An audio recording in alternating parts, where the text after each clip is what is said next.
আলহামদুলিল্লাহ, আল্লাহ পাকের মেহেরবানি, আল্লাহ পাকের ফজল ও করম।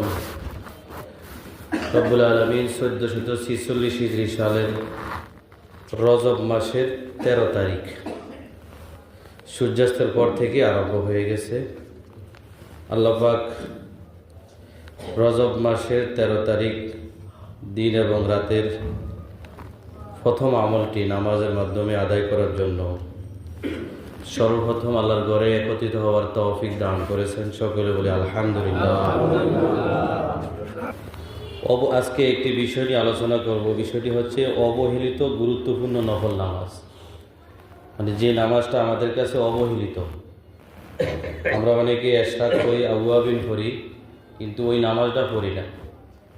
সেই নামাজটি হচ্ছে স্বাস্থ্যের নামাজ, সলাতুদ দোহা। কি ভাই? সলাতুদ দোহা।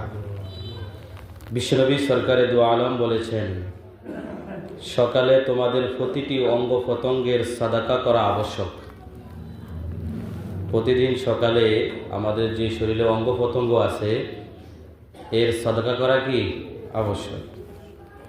প্রতিটি তাসবিহ সুবহানাল্লাহ সাদাকা, প্রতিটি তাহমিদ আলহামদুলিল্লাহ সাদাকা, প্রতিটি তাহলিল লা ইলাহা ইল্লাল্লাহ সাদাকা, প্রতিটি তাকবীর আল্লাহু আকবার সাদাকা।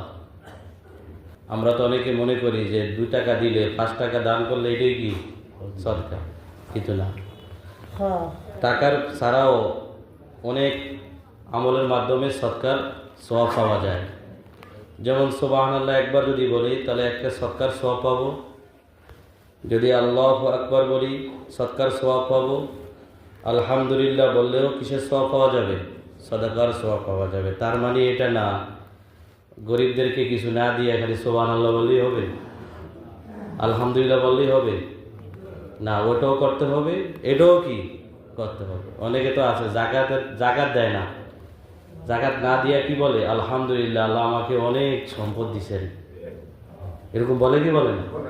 আলহামদুলিল্লাহ, আল্লাহ পাক আমার শরীর সুস্থ রাখছেন, কিন্তু রমাদান মাসে কি করে না?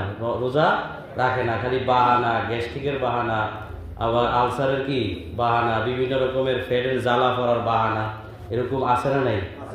সামনে আর একটা মাস বাকি আছে, অপেক্ষায় থাকেন। ডাক্তারদের কাছে গিয়ে কি নিবে? সার্টিফিকেট নিবে। সৎ কাজের আদেশ করা সাদাকা। বলেন কি ভাই? সৎ কাজের আদেশ সাদাকা। অসৎ কাজ থেকে নিষেধ করা, এটাও কি সাদাকা।